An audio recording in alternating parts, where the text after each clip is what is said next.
¿Cuán abierto eres usted para recibir consejo? Primera de Pedro capítulo 4 encontramos un versículo que es bastante solemne y quizás muy aplicable para nuestra generación. Dice, porque es tiempo de que el juicio comience por la casa de Dios. Y si primero comienza por nosotros, ¿cuál será el fin de aquellos que no obedecen al Evangelio de Dios? Primera de Pedro 4:17. Cuando leemos nosotros este versículo, por la mayor parte nos tiramos a la segunda, lo que para los incrédulos. Y hasta en el libro de Apocalipsis nos tiramos a lo que va a suceder a los incrédulos, los que no han creído, y cuán mal le va a ir a ellos. Pero como he venido mencionando en las varias lecciones que hemos tenido, hermanos, dejamos de proyectar sobre otros lo que encontramos en la palabra de Dios y tomámoslos para nosotros. Pedro dice, porque es tiempo de que el juicio comience por la casa de Dios. Y cuando leemos las 7 cartas que se escriben en Apocalipsis, en un sentido llegamos a ese punto. Y las advertencias que se dan, los consejos que se dan, tratan con ese detalle. ¿Cuán receptivos somos en ver que esto sí es crítico para nosotros hoy? El versículo lema que hemos usado, Apocalipsis 1:11, escribe en un libro lo que ves y envíalo a las 7 iglesias que están en Asia, a Éfeso, Esmirna, Pérgamo, Tiatira, Sardis, Filadelfia y la Odisea. Geográficamente aquí lo tenemos, ya cerca del mar Mediterráneo, en el Medio Oriente. 7 iglesias reales, actuales, que existían en aquel entonces. Y cartas escritas a ellas, pero con una aplicación, y más que una aplicación, una realidad para nosotros hoy. No dejamos esto en el pasado, en la antigüedad. Reconocemos el cuidado que Cristo tuvo para dejarnos a nosotros hoy estas cartas, para leerlas, meditar en ellas y para enderezar nuestro andar hasta que Él venga. La palabra arrepiéntete o sus variaciones aparece en estas cartas y es parte del consejo que se da. Y la palabra arrepiéntete, yo no sé por qué, pero hay mucha confusión en cuanto a su significado, pero realmente es tan sencillo. Es cambiar de opinión. Cambiar de mi opinión a la opinión de Dios. Cambiar de opinión para mejor. Enmendarse de corazón con aborrecimiento por los pecados pasados. Pensar de manera diferente. No mi manera de pensar, sino la manera de pensar de Dios. Reconsiderar. Tal vez ando mal. Tal vez hay algo que mejorar. Poner un alto y realmente considerar el rumbo de mi vida. 6 veces en estas 2 cartas, estas 7 cartas en estos 2 capítulos, un llamado a arrepentirse. Y hermanos, nosotros otra vez proyectamos lo de arrepentirse sobre el pecador. Pero hay un llamado a las iglesias de arrepentirse. Es llamativo. En Apocalipsis, luego en el capítulo 9 y 16, 2 veces en cada capítulo, encontramos a aquellos que no se arrepintieron. O sea que esta es la actitud de un creyente. No hacerle caso al llamado de Dios, al consejo de Dios, a las instrucciones de Dios. En primera de Juan capítulo 1, encontramos algo solemne que Juan presenta al inicio de la carta. Dice, si decimos que no tenemos pecado, nos engañamos a nosotros mismos y la verdad no está en nosotros. Hermano, hermana, ¿quién aquí es sin pecado? Siendo creyente, ¿quién es sin pecado? Y más bien nos enganchamos la cabeza reconociendo la lucha que tenemos con el pecado, con la carne. Versículo 10, si decimos que no hemos pecado, le hacemos a él mentiroso y su palabra no está en nosotros. Nota bien lo que Juan declara. Si nosotros no reconocemos la realidad en nuestras vidas, uno, no tenemos la verdad. Y dos, le hacemos a él mentiroso, a Dios mentiroso, y su palabra no está en nosotros. Y aquí voy a acoplar lo que hemos hablado de la teoría y de la práctica. En teoría vamos a admitir, sí, pecamos. Pero a veces nos hacemos el fuerte. No queremos bajar la defensa. Y pretendemos como que todo está bien. Y el consejo que se nos da, no lo queremos tomar porque hemos puesto una barrera, como que andamos mejor que todos los demás. El consejo que encontramos en estas cartas es consejo escrito a las iglesias, pero recordamos, y vamos a terminar con la sesión en la tarde, con el que tiene oídos para oír. Escritos a las iglesias en general, pero con un llamado específico a cada uno de oír lo que se está diciendo. En Hebreos capítulo 5, y voy a solo retomarlo con que terminamos ayer. El autor aquí está hablando, y la carta de los Hebreos, hermanos, si no lo ha leído, no lo ha estudiado, le animo a estudiarlo. Es una carta de belleza. Ahora, como hemos venido escuchando, tiene que tirarse al Antiguo Testamento para lograr entender lo que se escribe en Hebreos. Pero una vez que logra acoplar, hermanos, es una belleza. Y no va a adivinar el tema de Hebreos, pues es el Señor Jesucristo. Él es mejor, Él es mayor. Pero algo interesante que notamos al final, ahora que reconocemos a Cristo como mejor y mayor, ¿qué? O sea, teniendo la mirada puesta en el Señor Jesucristo, en toda su majestad, ¿cómo va a afectar nuestra vida? Y el autor aquí en Hebreos 5 está hablando de cosas difíciles de explicar y no puede porque son tardos para oír. Y habla debe de ser maestros, pero no pueden todavía porque, bueno, están chupando la leche y no son capaces de tomar alimento sólido. Los versículos que siguen nos ayudan a aclarar un punto bien clave y solo voy a repasarlo en breve. Hermanos, ¿cuál es la madurez espiritual?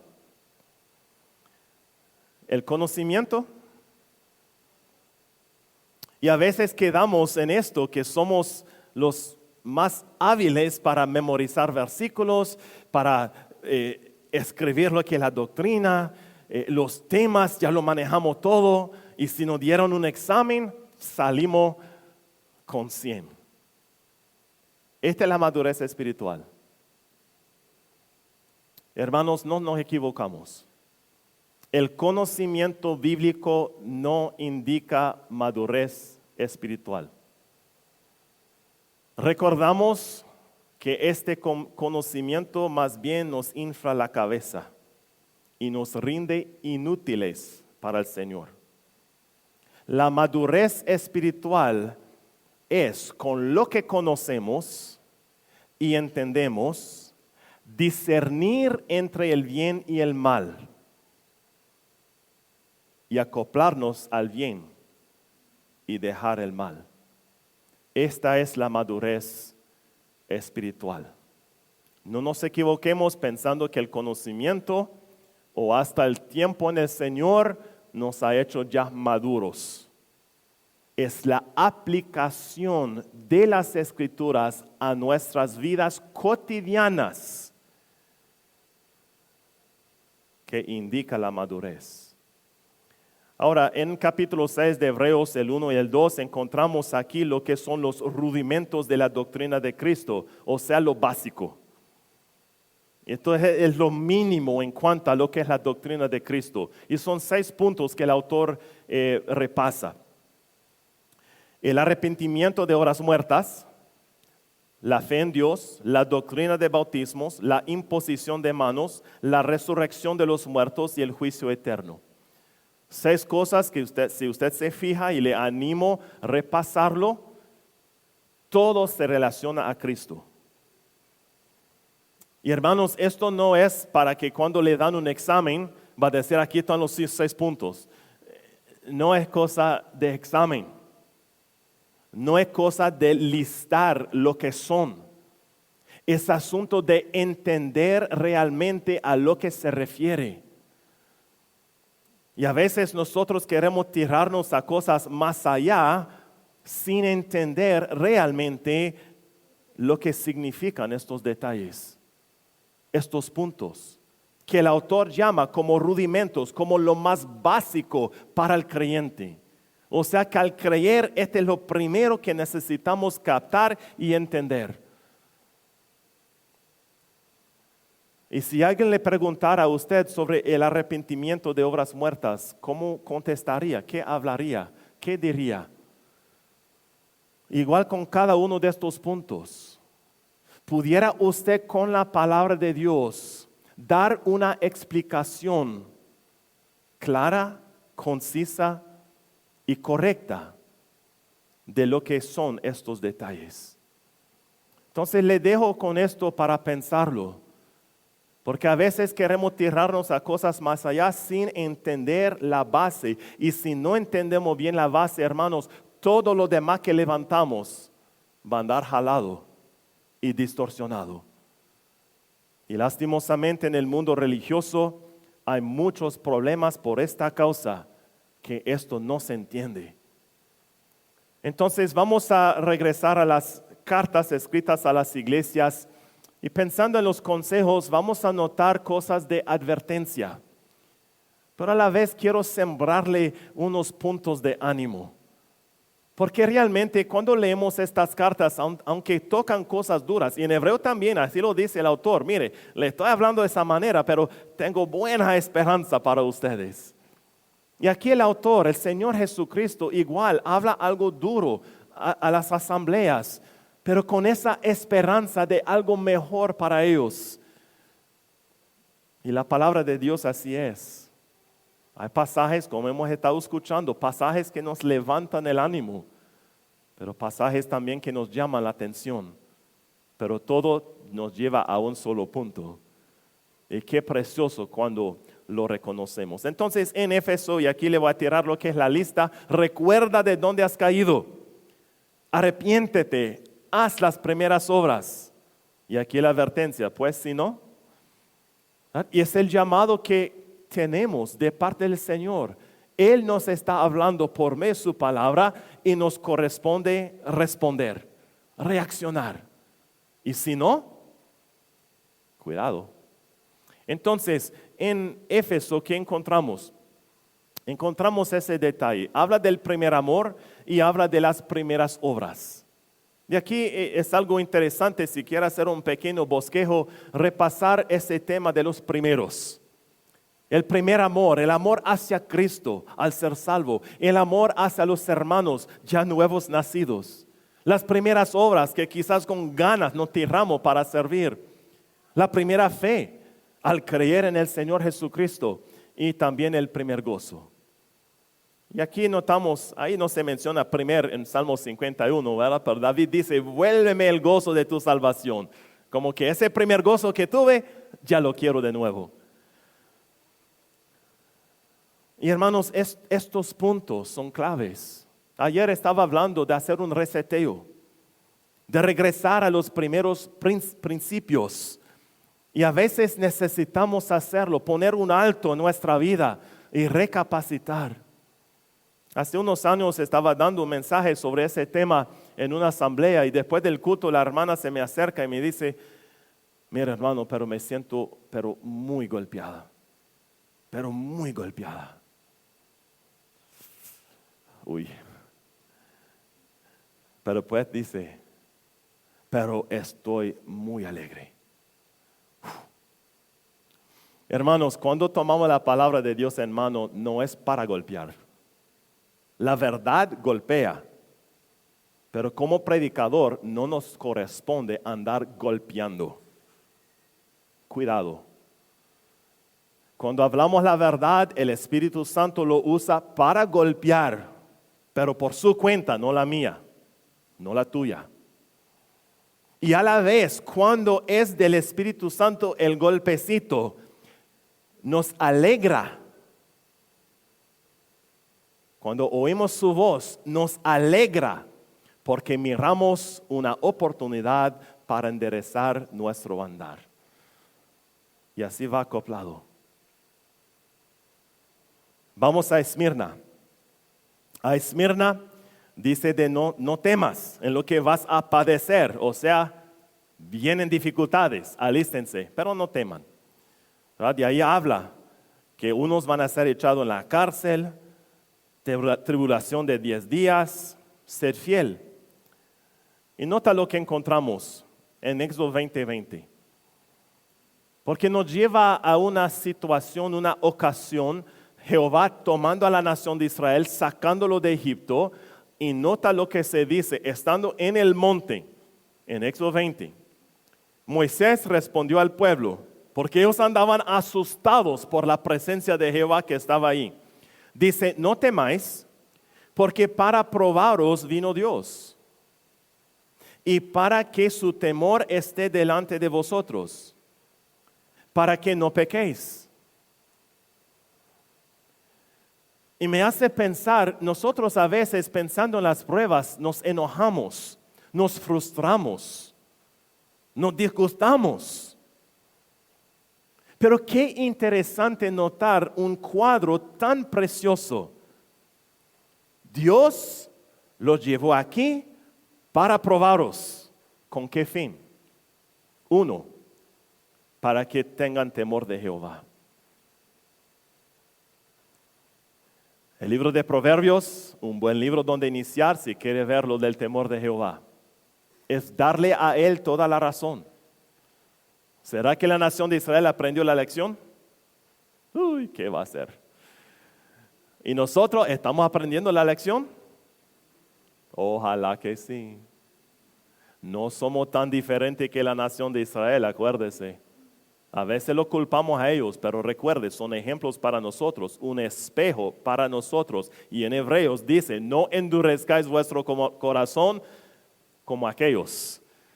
Entonces la propensidad que tenemos, hermanos, es endurecer nuestro corazón.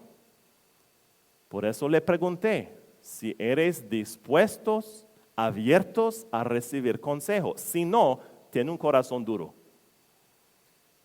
No endurezcáis vuestro corazón. Y también para que no pequéis. Y algo que no hemos tocado con mucho peso ahorita en estas sesiones, pero lo de la santificación es crítico para nuestras vidas.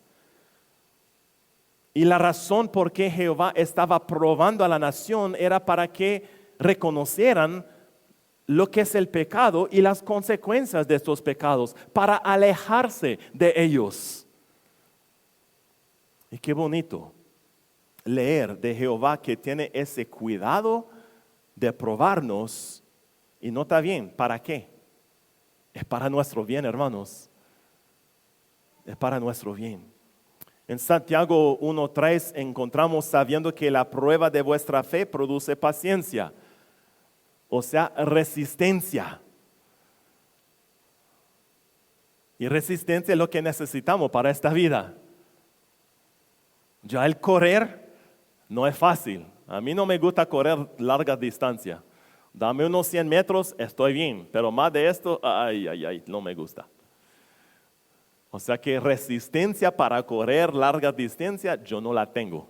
Tendría que, bueno, ir preparándome y practicando y levantando lo que es la resistencia. ¿Por qué es probada nuestra fe? Es para que tengamos esta resistencia espiritual. Primera de Pedro 1:7, para que sometida a prueba vuestra fe, y notamos, la fe es más preciosa que cualquier cosa que podemos tener aquí. ¿Con qué fin? Nota dónde está puesta la mirada. En la manifestación de nuestro Señor Jesucristo. O sea, para mientras que Él viene, hermanos, vamos a estar puestos a prueba. Nuestra fe va a ser probada, puesta por el fuego, para que cuando Él aparece, ¡ay, qué bonita va a ser aquella escena! Vamos a seguir Pérgamo. Aquí también un llamado de arrepentirse. Y ahí notamos lo de la doctrina de Balaam, lo de la doctrina de los Nicolaitas. Pues si no, y nota, arrepiéntese, si no, hay consecuencias si resistimos a la verdad, si resistimos a la corrección, al consejo. Y aquí algo interesante, porque aparece lo que es la espada en la boca. Nota ahí, vendré a ti, pelearé contra ellos con la espada de mi boca. Los que andan mal, mire, la espada en la boca habla de juicio. Y en Apocalipsis lo encontramos, sale de Isaías 49:2. Y es interesante la conexión con el pasado y también con el futuro. En Tiatira, la frase que quiero resaltar aquí, he dado tiempo para que se arrepienta. Y esto es, si no se arrepientan de las obras de ella, esto es lo de la Jezabel. Y quiero notar aquí el asunto de tiempo, porque mire, Dios es pero paciente con nosotros, pero bien paciente, y siempre ha sido paciente. En el libro de Amós capítulo 4, encontramos donde Jehová hizo una cosa y otra cosa y otra cosa y otra cosa a la nación de Israel para llamarle la atención, para que volvieran a Él. Pero ¿qué leemos? No os volvisteis a mí, dice Jehová. ¿Qué paciencia tuvo llamando y llamando y llamando y llamando una cosa tras otra? Pero no quisieron. En Éxodo, en particular con lo del faraón y esta situación con las plagas, él también quiso llamarle la atención al faraón. Porque el faraón dijo, ¿quién es Jehová para que oiga su voz y deje ir a su pueblo? Y Jehová trató con él, le mostró las señales por medio de Moisés y Aarón, y la frase de endureció su corazón o corazón endurecido aparece 19 veces en pocos capítulos relacionados con él. Y en Apocalipsis, como ya mencionamos en el capítulo 9, capítulo 16, aparece otra vez Jehová tratando con el pueblo aquí en la tierra, y una tras otra señal, llamándole la atención. Y dice que no se arrepintieron. Más bien blasfemaron, acusándole a Dios de cualquier cosa. Entonces nota cómo Jehová es paciente y trabaja, llama, trata de dar instrucción, consejo, etc. Pero el ser humano es propenso en no reaccionar. Tiatira sigue con esto que iba a venir, o que todos van a saber que Él es. Y voy a brincar la siguiente frase por un momento. Porque interesante que la expresión sabrán que yo soy Jehová no es cosa nueva en las cartas en Apocalipsis, sino es un hilo que encontramos en el Antiguo Testamento. En el libro de Éxodo aparece 3 veces, relacionado otra vez con el trato con el faraón y Egipto. En el libro de Ezequiel aparece 30 veces esa expresión, sabrán, y nombra ahí diferentes pueblos, sabrán que yo soy Jehová. Y en la palabra de Dios, la expresión yo soy Jehová aparece como 109 veces. O sea, ¿a dónde nos lleva la cosa? Y mientras que el hermano Marcos estaba hablando y leyendo en Salmo 43, me llamó la atención al monte de Jehová y ¿Y a dónde nos está llevando Él con los salmos? No es enfocarnos en Jehová. Y nota, en los salmos la palabra Jehová aparece 697 veces y Dios 436. Y quedé asustado. Más de 1000 veces se menciona a Dios en los salmos. Y así en todas las escrituras, hermanos, nos lleva a Él. Qué precioso. También aquí la expresión en cuanto a lo del el que prueba la mente y el corazón, aparece aquí en Apocalipsis, pero nota dónde tiene sus raíces. En los salmos, casualmente. Bueno, ni tanto. La expresión, porque el Dios justo prueba la mente y el corazón. Y también en Jeremías, yo Jehová que escudriño la mente, que pruebo el corazón. Y hace unas lecciones atrás hablamos algo del corazón y solo quería, hermanos, que pensamos en este detalle. A veces hablamos y decimos, no, es que Dios conoce mi corazón. ¿Por qué estamos haciendo tal cosa, otra cosa? No, es que Dios conoce mi corazón. Y lo hablamos de una manera como un poquito liviana. No, es que Dios conoce mi corazón. Mire, hermanos, si nosotros entendiéramos la realidad de lo que significa Dios conoce mi corazón, piensa que lo diríamos así, de liviano. Es que Dios conoce mi corazón. Hermanos, seamos honestos. Dios es el que escudriña la mente y el corazón y Él sabe exactamente lo que está allí. No nos engañemos. No mentimos contra la verdad. Más bien sometémonos como David se sometió para que Dios examine nuestro corazón y nos indica cómo enderezar nuestro andar. A tierra también no imponer más carga, lo que tenéis, retenerlo hasta que venga. Y aquí solo quiero animarles un poco, hermanos, porque a veces las cosas son difíciles y nos sentimos agotados, sin fuerza, como que no podemos más. Ya lo escuchamos en los salmos, llegamos a ese punto. Y aquí en 2 Corintios solo quiero resaltar estos versículos. El hombre exterior se va desgastando, ¿verdad? Y más avanzado la edad, ya más desgaste hay. Pero el hombre interior se renueva de día en día. Tengamos confort en esto.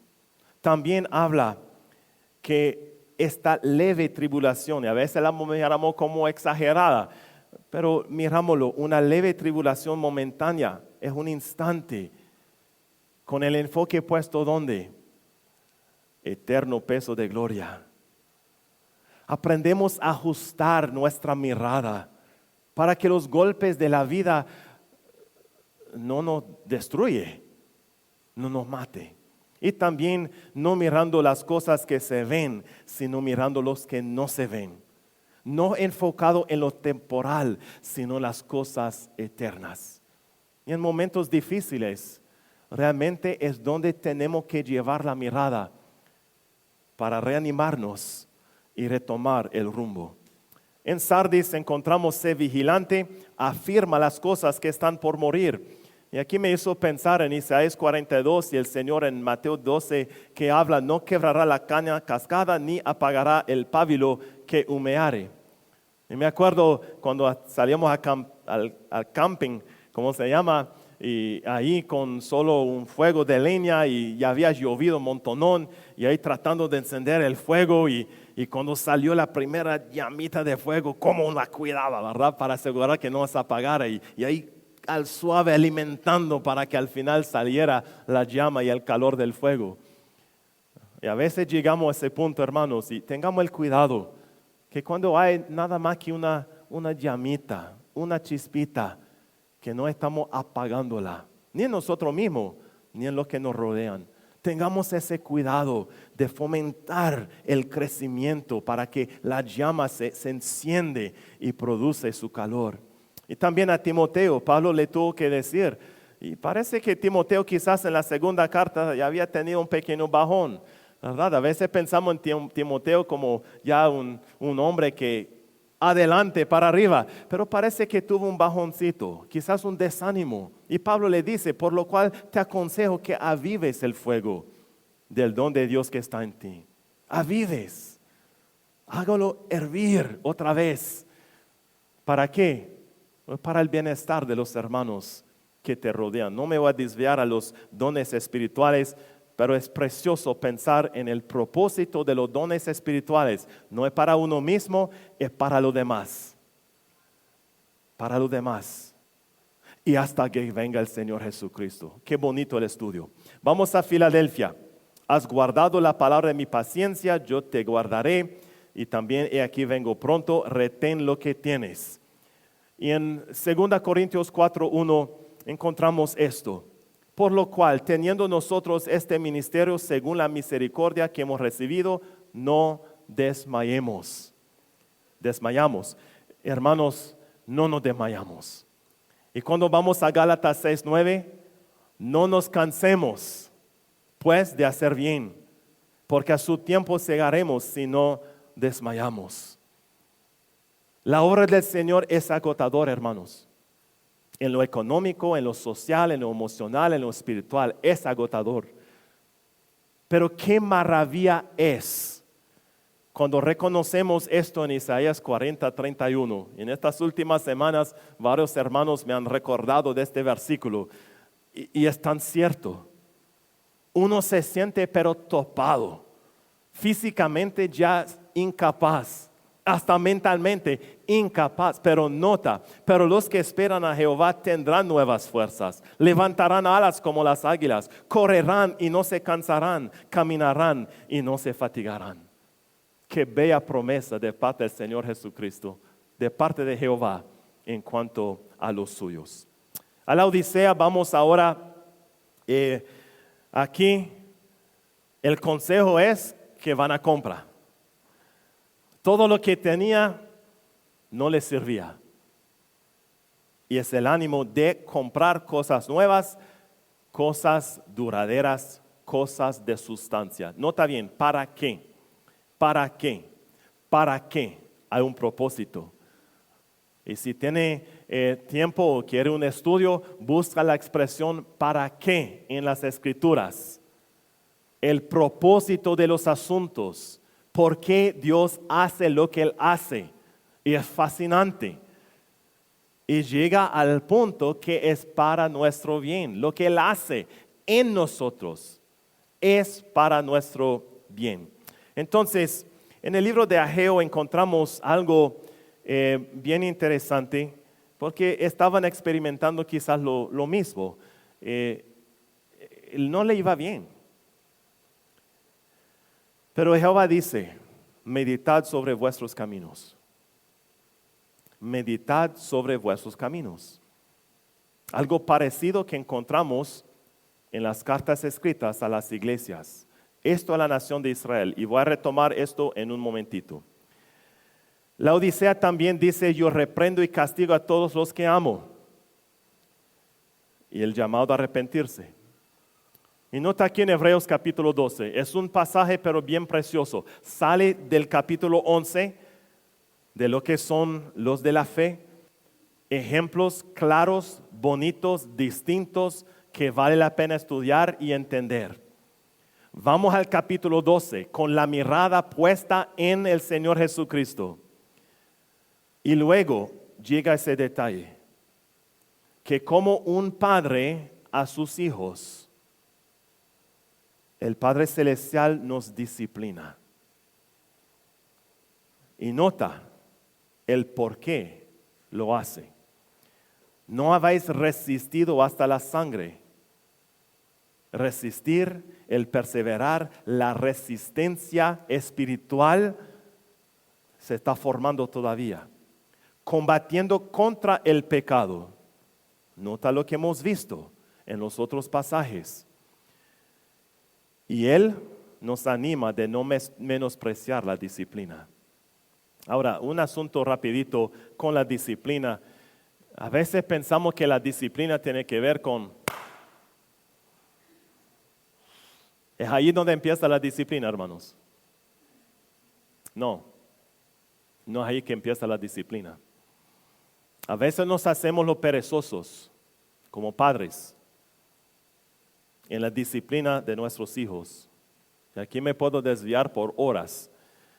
Hermano, la disciplina empieza con las instrucciones y con el recordar, con el repasar, con el enseñar. Lo de es un recurso casi final, cuando no hay más esperanza. Porque después de esto, ¿qué tiene, hermano? ¿Qué tiene? ¿Qué recurso tiene si siempre la primera reacción es, ¿qué más? ¿Qué más? Imagínese ahora si Dios así nos tratara a nosotros en cuanto a la disciplina. Que cada vez que nos equivocábamos o no entendamos, el primero que hace es golpearnos. Imagínense, hermanos, cuadramos bien los asuntos de las Escrituras en todos los aspectos de nuestra vida.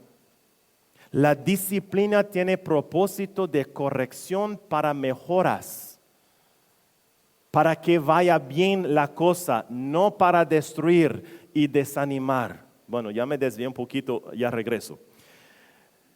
Porque el Señor al que ama disciplina. La razón por que Jehová se preocupa por disciplinarnos es porque nos ama. Mire, si no nos disciplinara,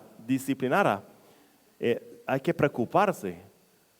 Porque si no nos disciplina, que no somos de Él. Entonces, más bien cuando Él le está disciplinando, regocíjate. Porque es una seña que eres hijo de Él. Porque si no fuera, no le hiciera caso. Y nota, si soportáis la disciplina. Y eso también, para que miran, no es algo nuevo aquí en la Odisea. No es algo nuevo en el libro de Hebreos. Es algo que sale del libro de Proverbios. O sea que es un hilo que corre desde la antigüedad. Y encontramos la realidad, la disciplina en el momento, ¿a quién le gusta? ¿Ah? Que a alguien le llama la atención, ¿cuál es la primera reacción? Es que la reacción normal, carnal. Y hasta los niños se nota, cuando un padre le llama, no hay los ojos, ¿va?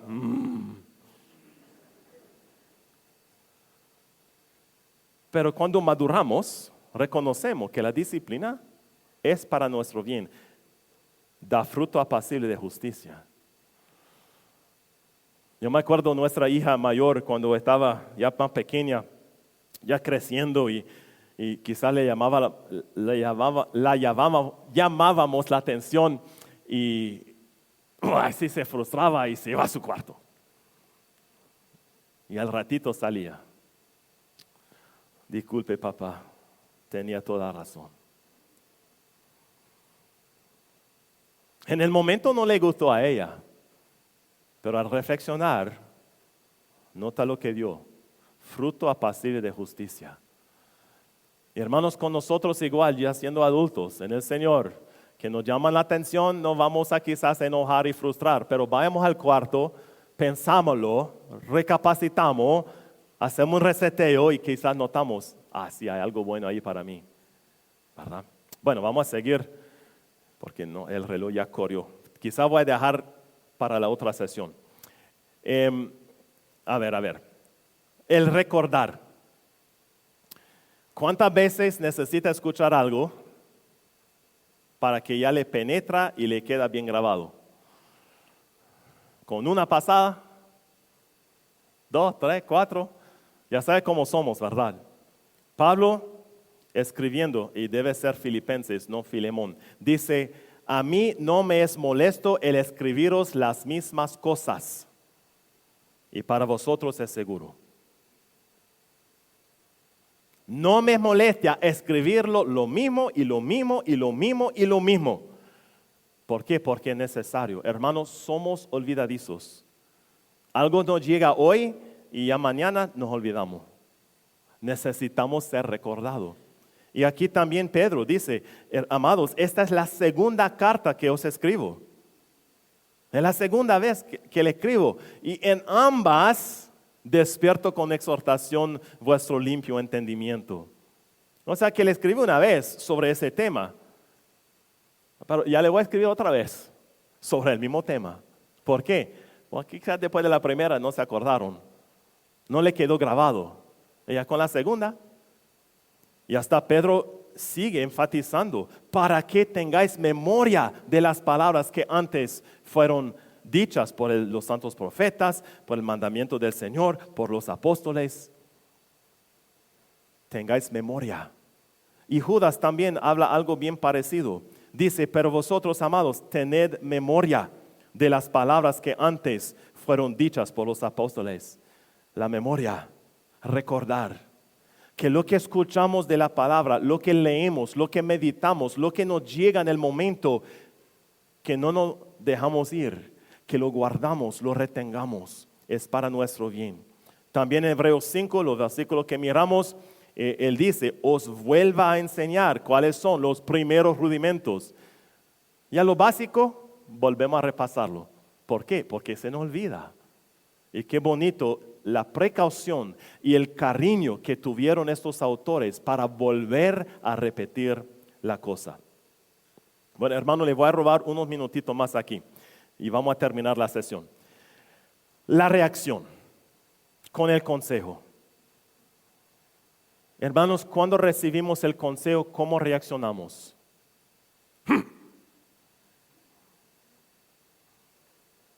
¿O hacemos como Daniel?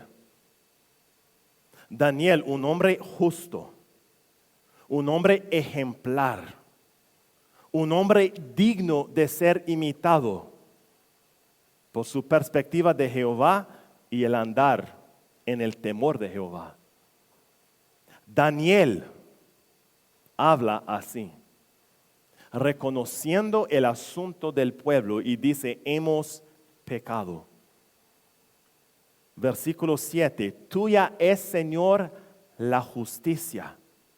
Y nota, nuestra la confusión de rostro. Y en el versículo 8 vuelve a repetir, nuestra es la confusión de rostro. Jehová tiene toda la razón. Nosotros son los que andamos confundidos. Y necesitamos bajar las defensas pensando que tengamos toda la razón. Porque así pensamos, hermanos, no nos vamos a someter a lo que nos dice Jehová. No recibiremos el consejo. Nota Daniel. También encontramos, regresando al libro de Ageo un momentito, 2 veces dice, meditad bien sobre vuestros caminos. 2 veces dice, meditad en vuestro corazón desde este día en adelante. Y significa sencillamente esto, piensa bien lo que le está pasando. Piensa bien lo que le está pasando. O sea, analiza el rumbo de tu vida.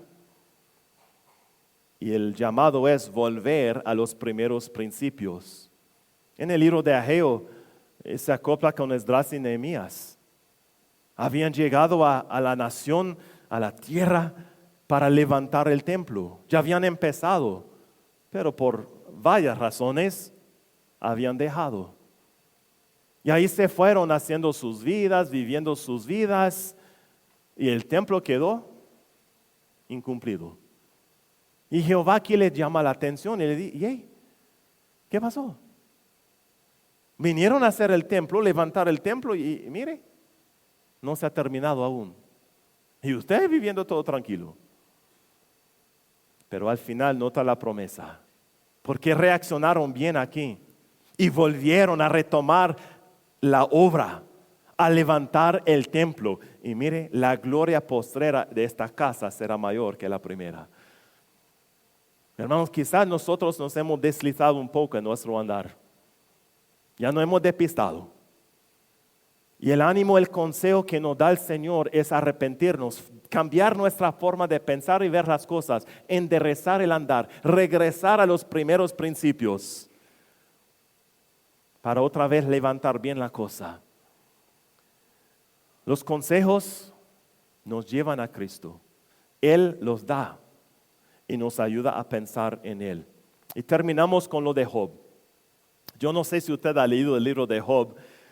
Quizás ha leído el capítulo 1, capítulo 2 y quizás el capítulo 42 y lo demás lo ha dejado ahí en olvido. Le voy a animar a leer el libro de Job. Realmente le voy a rogar leer el libro de Job. A veces necesitamos un ajuste de actitud, ¿verdad? Job era un hombre delante de Dios, recto, perfecto. ¿Cómo sigue? Temeroso de Dios y apartado del mal. Pero Job tenía una gran lección que aprender. Una gran lección que aprender. Si usted lee el libro de Job y lee la reacción de Job, él está de una manera literal retándole a Jehová como que Jehová no sabía lo que estaba haciendo. Así se puso contra Jehová. Al final encontramos el consejo de Eliú, el único que habló bien. Cuidado sacando doctrina de las palabras del otro tres amigos, porque Jehová lo reclama a luego. Al final de Job, Jehová se presenta y le dice a Job, ¿quiere pelear? Venga, hágase hombre. Ya le voy a preguntar y contesta si quiere. Y Job al final se queda pero con la boca cerrada. Hablaba cosas demasiado altas para mí. Y así termina. Y hermanos, con nosotros, ¿por qué le animamos a leer la palabra de Dios? Es con ese fin. Muchos hemos oído de Dios, pero pocos hemos visto a Dios. Muchos conocemos de Dios, pero pocos conocemos a Dios. Y con este pensar, vamos viviendo la vida, influyendo a los que nos rodean, sin un conocimiento completo. Y más bien nos volvemos como aquellos tres amigos de Job, dando mal consejo y mala perspectiva de quién es Dios y lo que está haciendo. Nota Job cómo reacciona. De oídos te había oído, pero ahora mis ojos te ven. O sea que miró a Jehová de una manera totalmente diferente. ¿Y qué provocó en Job? Ahora sí soy conocedor. No, nota. Por tanto me aborrezco y me arrepiento en polvo y ceniza. Hermanos, un mayor conocimiento de Dios nos va a aplastar.